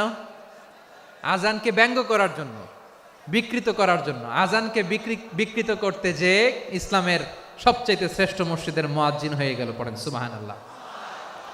হযরত আবু মাহজুরা রাদিয়াল্লাহু তাআলা আনহু ওনার এই সুললিত কণ্ঠ ব্যবহার করে মসজিদুল হারামে এত সুন্দর করে আল্লাহু আকবার বলে আজান দিতেন, মানুষগুলোর, মুসল্লিগুলোর, মক্কাবাসীর হৃদয়কে তিনি বিগলিত করে দিতেন। মানুষের হৃদয়কে ঠান্ডা হয়ে যেত। শুধু এখানেই শেষ না আমার যশোরের ভাইয়েরা। বিশ্বনবী যখন সাইয়েদনা আবু মাহজুরা রাদিয়াল্লাহু তাআলা আনহুকে আজান শিখাচ্ছিলেন, বলেন তো বিশ্বনবীর হাতটা কোথায় ছিল? আবু মাহজুরার মাথার সামনে, এই চুলের উপরে ছিল। আবু মাহজুরা ওই স্মৃতিটাকে ধারণ করবার জন্য, ওই স্মৃতিকে বহন করার জন্য বিশ্বনবীর মোবারক হাত আবু মাহজুরার কপালের চুলের যেই জায়গায় লেগেছে, মৃত্যুর আগের দিন পর্যন্ত আবু মাহজুরা মাথার ওই চুলে কোনোদিন ছুরি আর কামার লাগায় নাই, সেখানে কেচি লাগায় নাই, চুলের মধ্যে খুর লাগায় নাই। আবু মাহজুরা ডান দিকের চুল কাটতো, বাম দিকের চুল কাটতো, পেছনের চুল কাটতো, সামনের চুল কাটতো না। আবু মাহজুরা রাদিয়াল্লাহু তাআলা আনহুর সামনের চুলগুলো বড় হতে হতে যখন এত বড় হয়ে যায়, তিনি চুলগুলো পেঁচিয়ে মাথার মধ্যে রাখতেন। তারপরে তিনি পাগড়ি পরতেন। সবাই জিজ্ঞেস করতো, আবু মাহজুরা এটা আবার কেমন স্টাইল? দেখতে তোমারে কি বিদঘুটে লাগে? কেমন অড লাগে? কেমন খারাপ দেখা যায়? মক্কায় এমন কোনো মানুষ তো দেখি নাই, ডানে চুল কাটে, বায়ে চুল কাটে, পেছনে চুল কাটে, সামনে কাটে না। ওরে আবু মাহজুরা, কেমন দেখা যায় তোমারে? তুমি সামনের চুল কাটো না কেন?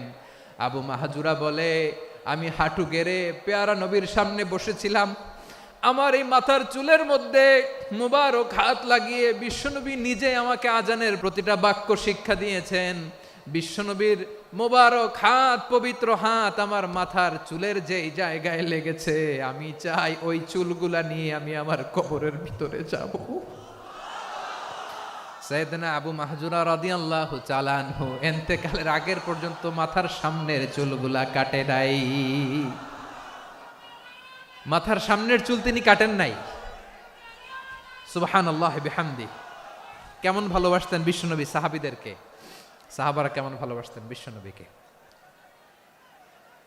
সামনের চুলগুলো বড় হতে হতে এত বড় ছিল, পেঁচিয়ে রেখে পাগড়ি পরতেন, কাটতেন না। নবীর হাত লেগেছিল। সুবহানাল্লাহ পড়েন। তাহলে হোয়াট ইজ দ্য লেসন?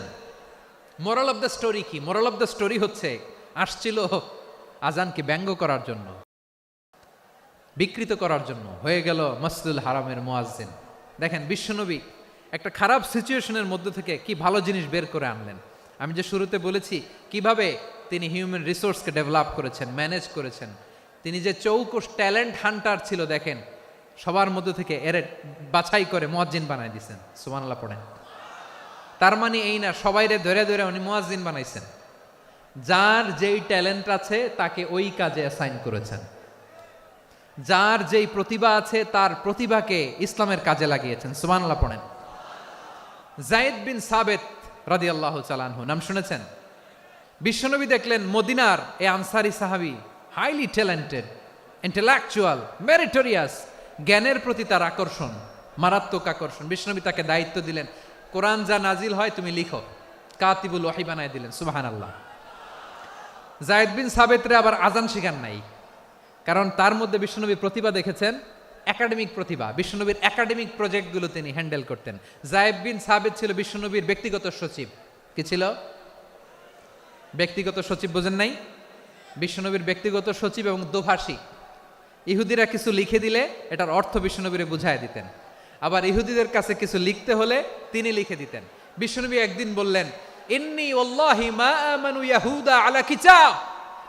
ইহুদিরা যে চিঠি পাঠায় অর্থ তো বুঝি না, আরেক ইহুদি আইনে অর্থ করা লাগে, আবার ইহুদিদের কাছে কিছু লিখে পাঠাইতে চাইলে আমরা তো লিখতে পারি না, ইহুদিরে দিয়ে লেখা লাগে।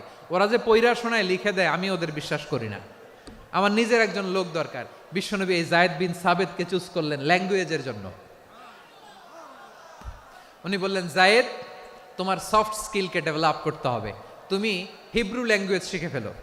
যায়েদ বিন সাবেত বলল, বিশ্বনবীর মোটিভেশন আর ইন্সপিরেশন পেয়ে আমি 15 দিনে ইহুদিদের এই হিব্রু ল্যাঙ্গুয়েজ শিখে ফেললাম।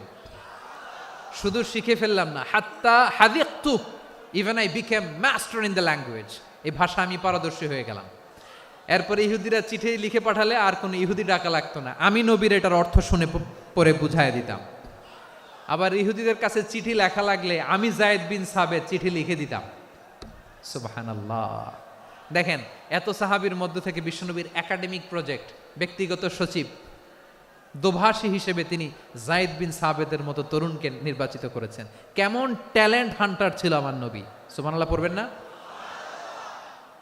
বিশ্বনবীর ইন্তেকালের পরে সাইয়েদনা আবু বকর রাদিয়াল্লাহু তাআলা আনহু যখন খলিফা হয়ে আসলেন, কোরআনকে সংকলনের দায়িত্ব দেয়া লাগবে, কোন সাহাবীকে দিবেন? সব সাহাবারা মিলে পরামর্শ করলেন। সাইয়েদনা আবু বকর, ওমর সবাই মিলে এই বিশাল কোরআন সংকলনের গুরু দায়িত্ব বিশ্বনবীর ব্যক্তিগত সচিব, বিশ্বনবীর দোভাষী, বিশ্বনবীর সিলেক্ট করাই লোক যায়েদ ইবনে সাবেত রাদিয়াল্লাহু তাআলা আনহুকে দিয়েছে। এই যে আজকের যে কোরআন পড়েন, এটা আগে এরকম ছিল না।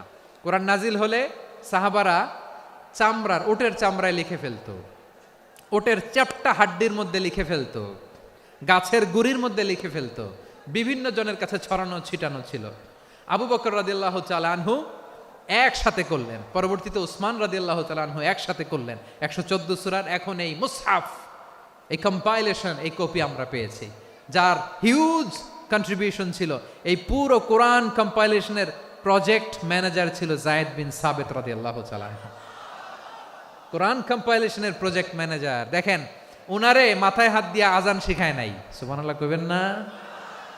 তাহলে প্রথম সাহাবী আবু মাহজুরাকে মুয়াজ্জিন বানাইলেন, যায়েদ বিন সাবেতকে ব্যক্তিগত সচিব আর দোভাষী বানালেন, মুসআব ইবনে উমাইর রাদিয়াল্লাহু তাআলা আনহুকে ইসলামের প্রথম অ্যাম্বাসেডর বানালেন। কি নাম? He was the first ambassador in Islam. ইসলামের প্রথম ডিপ্লোম্যাট, ইসলামের প্রথম কূটনৈতিক মুসআব ইবনে উমাইর, মক্কার তরুণ যুবক। উনি পারফিউম লাগাইলে মানুষ দেখলেই বুঝতো এটা মুসআব লাগাইছে। এমন স্মার্ট, ড্যাশিং ফেস, এমন পার্সোনালিটির মানুষ ছিল মুসআব রাদিয়াল্লাহু তাআলা আনহু। কারণ যিনি ইসলামের স্পোকম্যান হবেন, মুখপাত্র হবেন, তার স্মার্ট হওয়ার দরকার আছে না নাই? আকাবার প্রথম শপথ যখন হলো, তাদের সাথে বিষ্ণু ঈসা ইসলাম মদিনাতে একজন মুখপাত্র পাঠালেন, ডিপ্লোম্যাটকে পাঠালেন, অ্যাম্বাসেডর অফ ইসলাম। তিনি হচ্ছেন মুসআব ইবনে উমাইর। পড়েন সুবহানাল্লাহ।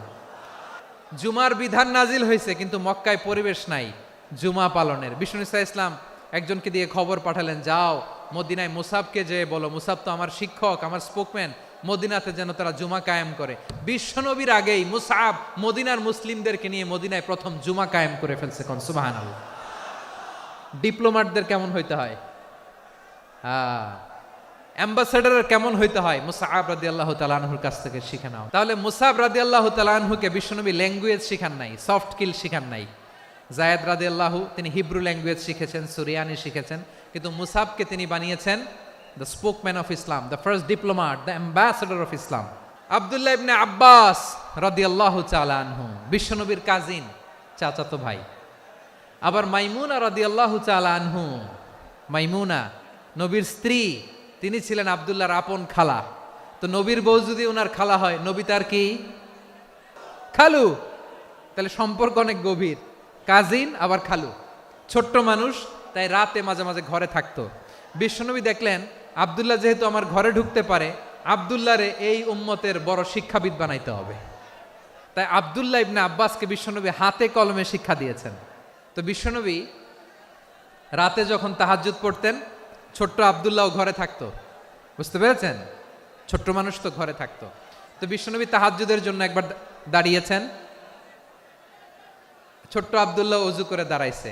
আচ্ছা বলেন তো, ইমাম আর মুসল্লি মোট যদি দুইজন হয়, একজন ইমাম একজন মুসল্লি, তো মুসল্লি ইমামের কোন দিকে দাঁড়াবে? ডানে দাঁড়াবে। ছোট্ট আব্দুল্লাহ বোঝে নাই, বিশ্বনবী তাহাজ্জুদ শুরু করেছেন, উনি একতেদা করছেন আর দাঁড়াইছেন বায়ে। কোথায় দাঁড়িয়েছেন? আব্দুল্লাহ বলেন, যখন আমি বায়ে দাঁড়ালাম, আখাযা রাসূলুল্লাহি সাল্লাল্লাহু আলাইহি ওয়াসাল্লাম উযুনি আল ইউমনা ইয়াফতিলুহা, বিশ্বনবী নামাজরত অবস্থায় আমার কান ধরে টেনে আমার ডান দিকে এনে দাঁড় করায় দিলেন। পড়েন সুবহানাল্লাহ। দেখেন, হাতে কলমে শিক্ষা। আর জীবনে ভুল হবে? কথা কয় না, আর ভুল হবে? আর ভুল হবে না। এভাবে বিশ্বনবীর অনেক সঙ্গ পেয়েছেন, সফর করেছেন, একই বাহনে বসেছেন, এক বাহনে বসে লম্বা নাসিহত করেছেন। আব্দুল্লাহ, চাইতে হলে আল্লাহর কাছে চাও, সাহায্য চাইতে হলে আল্লাহর কাছে সাহায্য চাও। মনে রাখো, গোটা বিশ্বের সবাই যদি তোমার সাহায্য করতে চায়, ততটুকুই করতে পারবে যতটুকু আল্লাহ তোমার নসিবে রেখেছে। গোটা বিশ্ব যদি তোমার বিরুদ্ধে ষড়যন্ত্রে দাঁড়িয়ে যায়, ক্ষতি ততটুকু করতে পারবে যতটুকু তোমার জন্য বরাদ্দ আছে। এর বাইরে কিছু করতে পারবে না। আওয়াজ করে বলেন ঠিক কিনা? এভাবে হাতে কলমে শিখিয়েছেন, বিশ্বনবীর সঙ্গ পেয়েছেন। উনাকে বিষ্ণু ইসা ইসলাম শিক্ষাবিদ, এডুকেটর অফ দিস উম্মাহ হিসেবে সিলেক্ট করেছেন, হাতে কলমে শিখিয়েছেন। বিশ্বনবী একবার প্রকৃতির ডাকে সাড়া দিয়ে এসেছেন। এখন কি করতে হবে? নামাজের জন্য অজু করতে হবে। বিশ্বনবী এসেই দেখেন অজুর বদনায় পানি ভরা, খুশি হয়ে গেলেন, বললেন কে রেখেছে পানি? একজন বলল আব্দুল্লাহ রেখেছে। বিশ্বনবী অত্যন্ত খুশি হলেন, খুশি হয়ে একটা দোয়া করলেন, বললেন আল্লাহুম্মা ফাক্কিহু ফিদ্দীন ওয়া আল্লিমহু তা'ওয়ীল, আল্লাহ তুমি আব্দুল্লাহকে দ্বীনের বুঝ দিও আর কোরআনের তাফসীর শিক্ষা দিও। বিশ্বনবীর এই দোয়া এমন লাগছে, উনি রাইসুল মুফাসসিরিন, এই পৃথিবীতে যত মুফাসসির ছিল, যত মুফাসসির আসবে, সকল মুফাসসিরের সম্রাট হিসেবে স্বীকৃত হয়েছেন। আব্দুল্লাহ ইবনে আব্বাস, বিশ্বনবী ওনারে আজান শিখান নাই, বিশ্বনবী ওনারে ল্যাঙ্গুয়েজ শিখান নাই, বিশ্বনবী ওনারে অ্যাম্বাসেডর বানান নাই, হাতে কলমে শিক্ষা দিয়েছেন। ছোট্ট মানুষ, বিশ্বনবী ইন্তেকাল করলেন, আবু বকরের সময় গেল, ওমরে ফারুকের খেলাফত, তখনও তিনি তরুণ। ওমরে ফারুক রাদিয়াল্লাহু তাআলা আনহু ওনার ক্যাবিনেট মিনিস্ট্রির বৈঠকে এ আব্দুল্লাহ ইবনে আব্বাসকে পাশ দিয়ে বসায় রাখতেন। বয়স্ক সাহাবারা এটা পছন্দ করতো না, তারা বলতো ঘটনা কি, আব্দুল্লাহর মতো ছেলে নাতি আমাদের আছে, এরা কেন রাখে ওমরে ফারুক? ওমরে ফারুক এটা টের পেলেন, তিনি বুঝতে পারলেন যে ক্যাবিনেট মেম্বাররা এটা পছন্দ করে না, ছোট্ট আব্দুল্লাহরা কেন রাখি, কেন যে রাখি এটা একদিন বুঝাবো।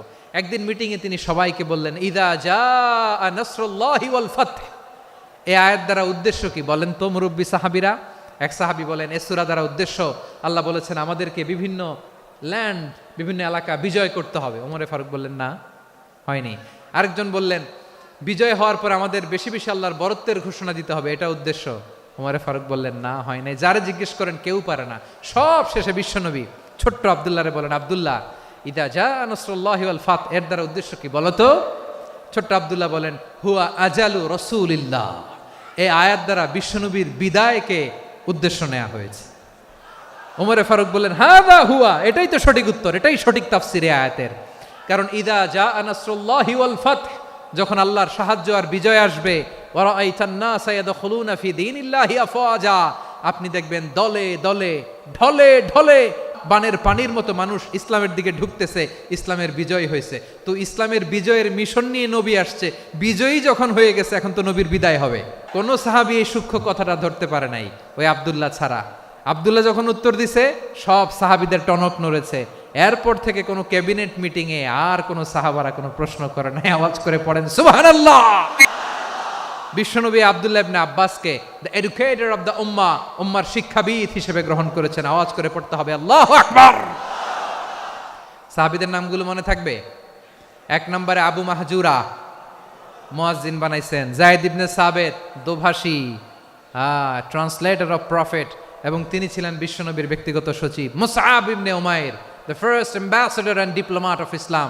আব্দুল্লাহ ইবনে আব্বাস, এই উম্মার সবচেয়ে বড় এডুকেটর, শিক্ষাবিদ। আরেকজন ছিল আব্দুল্লাহ ইবনে মাসউদ রাদিয়াল্লাহু তাআলা আনহু। দুই আব্দুল্লাহ, আব্বাস গেল, আরেকজন হচ্ছে মাসউদ।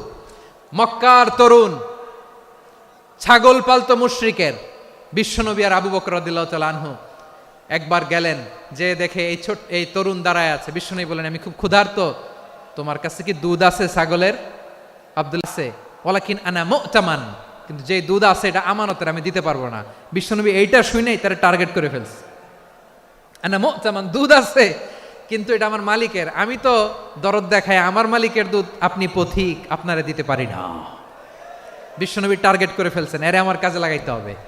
বিশ্বনবী বললেন আচ্ছা ঠিক আছে, দুধ দিও না, কিন্তু এমন ছাগি আছে কিনা যেই ছাগির সাথে কোনো ছাগলের মিলন হয় নাই, তার ওলানে দুধও আসে নাই, বাচ্চাও নাই, এরকম ছাগির থেকে যদি আমি দুধ খাই তাহলে তো সমস্যা নাই। বলতেছে এরকম ছাগির থেকে দুধ খাইলে সমস্যা নাই, কারণ এরকম ছাগির ওলান থেকে দুধ আসবেও না। বলতেছে ঠিক আছে, এরকম একটা ছাগি নিয়ে আসা হলো। বিশ্বনবী বিসমিল্লাহ বলে ওই ছাগির ওলানে হাত দিলেন। হাত দিতে দেরি, পুরো ওলানটা দুধে ভরে যেতে দেরি হয় না। বিশ্বনবী আর আবু বকর রাদিয়াল্লাহু তাআলা আনহু দহন করে পেট ভরে খেলেন। এই দৃশ্য আব্দুল্লাহ ইবনে মাসউদের হৃদয়ে দাগ কাটলো। এই মুআজিজা দেখে তিনি বললেন আশহাদু আল্লা ইলাহা ইল্লাল্লাহ ওয়া আশহাদু আন্না মুহাম্মাদুর রাসূলুল্লাহ। তিনি ষষ্ঠ মুসলিম ছিলেন, 6 নম্বর মুসলমান। ওনাকে টার্গেট করে বিশ্বনবী দেখলেন এমন ইন্টেলেকচুয়াল ব্রেন, উনি সূক্ষ্ম সূক্ষ্ম জিনিস বুঝে বেশি, ফিকহি জ্ঞান ওনার মধ্যে বেশি। বিশ্বনবী ওনাকে কোরআনের জ্ঞান শিক্ষা দিতে লাগলেন। উনি বিশ্বনবী সবার কাছে কোরআন শোনায়, কিন্তু বিশ্বনবী নিজে আব্দুল্লাহ ইবনে মাসউদের কাছ থেকে কোরআন শুনতো। বিশ্বনবী একবার বললেন ইকরা আলাইয়া ইয়া মাসউদ, ইবনে মাসউদ একবার শোনাও তো কোরআন দেখি। আব্দুল্লাহ ইবনে মাসউদ বলে আকরাউ আলাইকা ওয়া আলাইকা উনজিল, নবী আপনার উপর কোরআন নাজিল হয় আর আমি আপনার সামনে কোরআন পড়ব। বিশ্বনবী বললেন ইন্নী উহিব্বু আন আসমাআহু মিন গায়রি, আমি নিজে পড়তে যেমনি ভালোবাসি অন্যে পড়ুক আমি শুনবো, এটাও আমি ভালোবাসি। সূরা নিসা তিনি তেলাওয়াত করে শুনিয়েছেন। এমন সূক্ষ্ম সূক্ষ্ম বিষয় বিশ্বনবী উনাকে ধরিয়ে দিয়েছেন। উনি হয়ে গিয়েছেন আব্দুল্লাহ ইবনে আব্বাস, হয়েছেন রাইসুল মুফাসসিরিন, উনি হয়ে গিয়েছেন ফাকিহুল উম্মাহ। ওনার চাইতে বড় ফকি এই পৃথিবী আর দেখবে না, চিল্লায় বলেন সুবহানাল্লাহ। উনি বলতেন ওয়াল্লাহি ইল্লাযী লা ইলাহা গায়রু মা উনজিলাত সূরাতুন ইল্লা ওয়া আনা আ'লামু আইনা উনজিলাত ওয়া ফীমা উনজিলাত। বিশ্বনবী এমন ভাবে কোরআনের দার্স আমাকে দিয়েছেন, কোরআনে যত সূরা নাজিল হয়েছে, যেখানে নাজিল হোক না কেন আমি জানি এটা কোথায় নাজিল হয়েছে এবং কোন প্রেক্ষাপটে নাজিল হয়েছে। এমন একটা সূরা নাই যে সূরার কোথায় নাজিল হয়েছে আমি মাসুদের জানা নাই, কোন প্রেক্ষাপটে নাজিল হয়েছে আমার জানা নাই। এরকম ঘটবে না, চিল্লায় বলেন আল্লাহু আকবার। এই আব্দুল্লাহ ইবনে মাসউদ রাদিয়াল্লাহু তাআলা আনহু ওমর ফারুকের সময় কুফার চিফ জাস্টিস ছিলেন। কুফা নগরীর চিফ জাস্টিস, চিফ জাস্টিস বোঝেন নাই, বিচারপতি। কি ছিলেন? সবাই বলে নাই, কি ছিলেন? বিচারপতি ছিলেন। এবং ওনার যে ফিকহি জ্ঞানের ধারা, এটাই আলকামা, ইব্রাহিম আন-নাখাই, হাম্মাদ ইবনে সুলাইমান হয়ে ইমাম আবু হানিফা পর্যন্ত পৌঁছেছে। এবং ওনার ফিকহি জ্ঞানের ধারাই হানাফি মাযহাবে অ্যাকসেপ্ট হয়েছে। আজও এগুলো হানাফি মাযহাবে চর্চিত হয়। হানাফি মাযহাবের সব ফিক আব্দুল্লাহ ইবনে মাসউদের ফিকহি জ্ঞানের ধারা থেকে নেওয়া হয়েছে, চিল্লায় পড়েন সুবহানাল্লাহ। তাহলে উনাকে বিশ্বনবী বানিয়েছেন জুরিস্ট, আইনবিদ, ফকিহ। উনারে আজান শিখান নাই। হিউম্যান রিসোর্স ডেভেলপমেন্ট কিভাবে করবেন, মানব সম্পদের উন্নয়ন কিভাবে করতে হয়, কিভাবে যার যেখানে প্রতিভা কাজে লাগাতে হয় উনি দেখিয়েছেন। সুবহানাল্লাহ পড়বেন না? খালিদ বিন ওয়ালিদ কি ছিলেন? বীর যোদ্ধা। কিন্তু তিনি ইসলাম ধর্ম গ্রহণ করেছেন অনেক দেরিতে, 8ম হিজরিতে। তার মানে 8ম হিজরির আগে উনি মুশরিকদের পক্ষে লড়াই করেছেন। ওনার হাতে কত মুসলিম সাহাবী যে নিহত হয়েছে হিসাব নাই। বিশ্বনবী টার্গেট করে রাখছে, তুমি আমাদের মুসলিমদের এত ক্ষতি করলা, তুমি যখন মুসলমান হবা তোমারে দিয়ে আমি এমন কাম করামু যে এটা আর কেউ করতে পারবে না। খালিদ বিন ওয়ালিদ রাদিয়াল্লাহু তাআলা আনহু 8ম হিজরিতে মুসলিম হয়েছেন, মক্কা বিজয়ের আগে। তো মক্কা বিজয়ের আগে যখন মুসলিম হয়েছেন, এর আগে কি করছেন? কাফিরদের সাথে যুদ্ধ করেছেন। উনি উহুদের যুদ্ধে মুসলমানদের যে পরাজয় ভাব, কঠিন পরিস্থিতির মুখোমুখি ওনার কারণে পেছন থেকে এমন আতর্কিত আক্রমণ করেছেন, মুসলমানদেরকে কচুকাটা করেছেন। 8ম হিজরিতে আল্লাহ তাআলা হেদায়েতের নূর দিয়ে ওনার হৃদয়টাকে উজালা করে দিলেন। লা ইলাহা এটা এমন বাণী যার হৃদয়ে একবার টাচ খাবে, এইটা থেকে সে আর পালিয়ে বেড়াতে পারে। ঝিনুকের ভেতর লুকিয়ে থাকে যেমন মতি, ঝিনুকের ভেতর লুকিয়ে থাকে যেমন মতি, কলমা শাহাদাতে আছে আল্লাহর জ্যোতি, কলমা শাহাদাতে আছে আল্লাহর জ্যোতি। ঠিক কিনা বলেন? মক্কা বিজয়ের আগে মুসলিম হলেন, হওয়ার পরেই বিশ্বনবীর টার্গেট ফুলফিল হলো। ওই যে টার্গেট করে রেখেছেন আর দোয়া করেছেন, খালিদ বিন ওয়ালিদ যদি মুসলিম হয় তাকে আমি মিলিটারি চিফ বানাবো। ওনাকে আজান শিখান নাই, ওনারে কান ধইরা নামাজের এই মাথা থেকে ওই মাথা আনান নাই, ফিকহি কোরআনের সূক্ষ্ম তাফসীর ওনারে শিখান নাই, অ্যাম্বাসেডর বানান নাই। বিষ্ণু ইসলাম উনাকে সামরিক অভিযানে প্রেরণ করেছেন। সামরিক অভিযানে তিনি প্রেরণ করেছেন। উনার জীবদ্দশায় উনার নেতৃত্বে যতগুলো যুদ্ধ হয়েছে একটা যুদ্ধেও তিনি পরাজয় বরণ করেন নাই।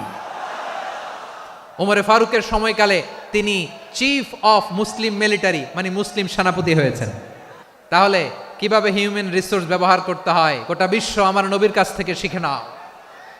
খালিদ বিন ওয়ালিদ, ওনাকে বিশ্বনবী একটা উপাধি দিয়েছেন। উপাধিটা হচ্ছে সাইফুল্লাহিল মাসলুল, আল্লাহর নাঙ্গা তরবারি, আল্লাহর খোলা তরবারি, দ্য ওপেন সোর্ড অফ আল্লাহ। খালিদ বিন ওয়ালিদ মুসলিম সেনাপতি। হাসান বিন সাবেত রাসূলের সভাকবি, কালচারাল হিজিমনিকে ডিফিট করার জন্য। উনি ভালো অস্ত্র চালানো জানতেন না, ওই কাজে উনি যেতেন না। ওনার ছিল কাব্য প্রতিভা। কাফিররা কবিতা দিয়ে নবীকে গালি দিত, বিশ্বনবী বলতেন, ইয়া হাসান আজিব আন রাসূলিল্লাহ, তুমি নবীর হয়ে কাফেরদের এই কথাগুলোর জবাব দাও। বিশ্বনবীর একটা মিম্বার ছিল, বিশ্বনবীর মিম্বারের পাশাপাশি মসজিদে নববীতে এই হাসান বিন সাবেতের জন্য বিশ্বনবী একটা স্পেশাল মিম্বার বানিয়ে দিয়েছেন। এখান থেকে তুমি জবাব দাও। এবং বিশ্বনবী বলেছেন, আল্লাহুম্মা আইয়িদহু বিরূহিল কুদুস। আল্লাহ, হাসান আমার পক্ষে জবাব দেয়, তুমি জিব্রাইল মারফত তাকে সাহায্য পাঠাইয়া দিও। রাসূল সাল্লাল্লাহু আলাইহি ইসলামের সভাকবি, the poet of the prophet, নবীর কবি। উনি কবিতা দিয়ে এমন উচ্চাঙ্গের ভাষায় কবিতা দিয়ে তিনি জবাব দিতেন, কাফিরদের গা শিহরে যেত, তাদের হৃদয়ে আগুন ধরে যেত। তাহলে এরকম কবিরও দরকার আছে না নাই? এখন যাকে আল্লাহ দিছে কাব্য প্রতিভা, এরা যদি আপনি যুদ্ধের ময়দানে পাঠান হবে? যারে দিছে সুরেলা গলা, এরা যদি অ্যাম্বাসেডর বানান হবে না। হাসান বিন সাবেত ছিলেন বিষ্ণু ইসলামের কবি। হুযায়ফা ইবনুল ইয়ামান বিশ্বনবীর গোয়েন্দা বিভাগের প্রধান।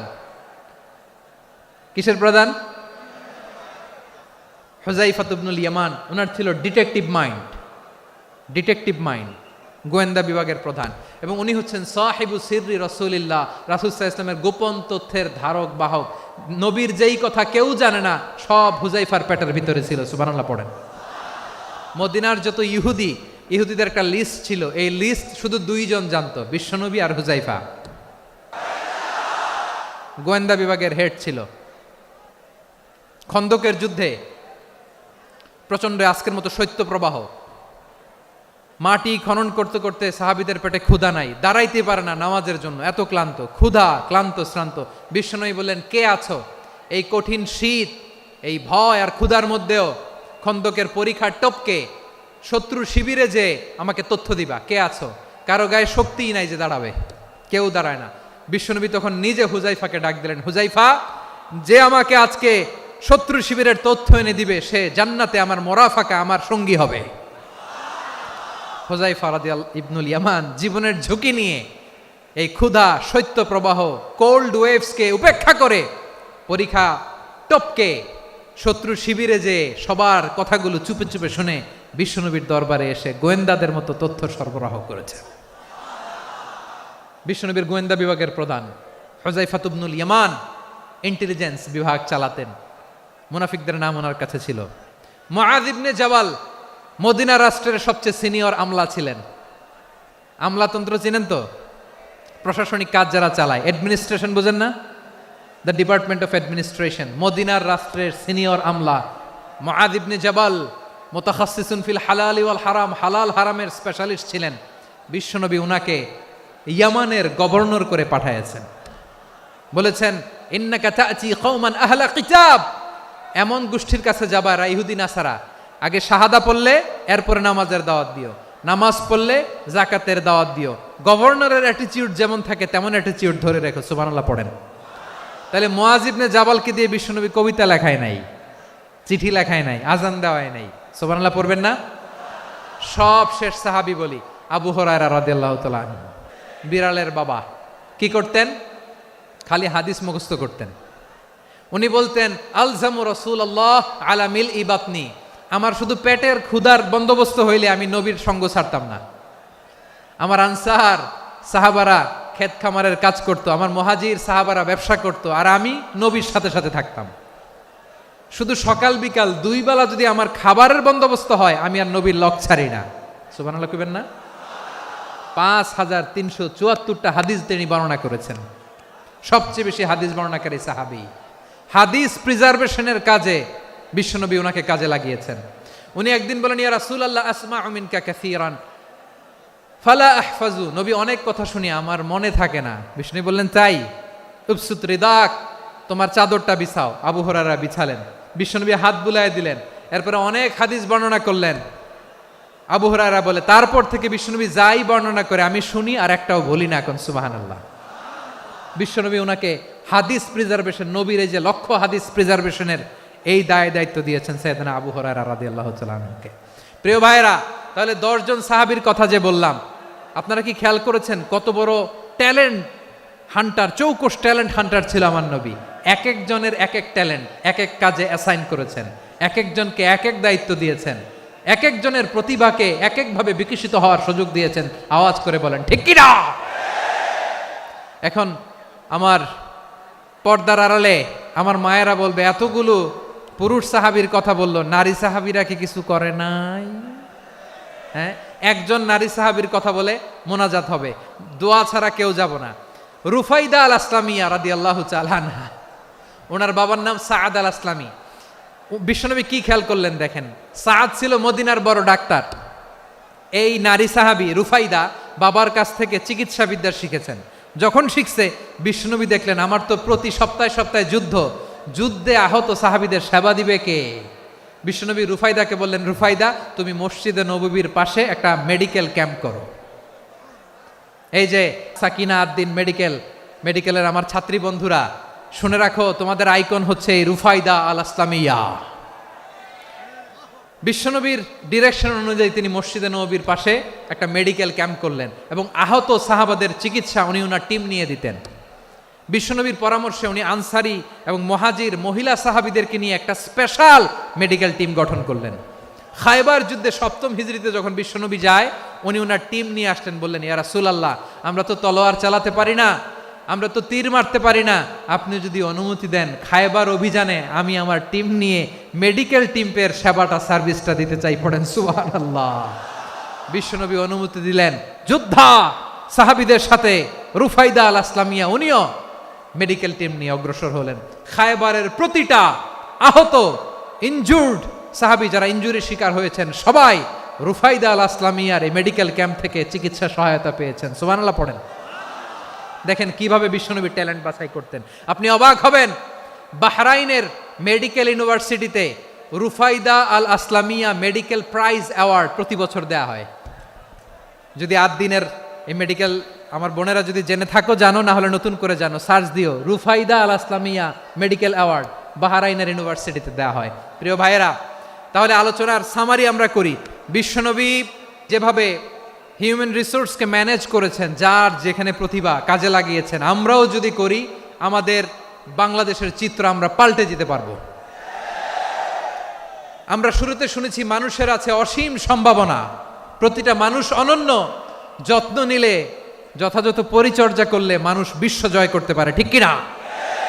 আমাদের হাফেজে কোরআনের সামনে দাঁড়াতে পারে এমন কোন হাফেজে কোরআন আল্লাহর জমিনে জন্ম হয় নাই। গোটা বিশ্ব কাঁপিয়ে তারা সেরা, আমাদের ক্রিকেটাররা সেরা, আমাদের তৈরি পোশাক শিল্প সেরা। এরকম অনেক অনেক সেরা জিনিস আছে, আমরা এগুলোরে নার্চারিং করতে পারি নাই, পরিচর্যা করতে পারি নাই, সঠিক তারবিয়াতের অভাব। তাহলে মানুষের অসীম সম্ভাবনাকে কাজে লাগাতে হবে, ঠিক কিনা বলেন? ইউনুস গভর্নমেন্টকে আমি বলবো, অল্প সময়ের জন্য আপনারা এসেছেন, সংস্কারও করতে হবে, আবার নির্বাচনও করতে হবে।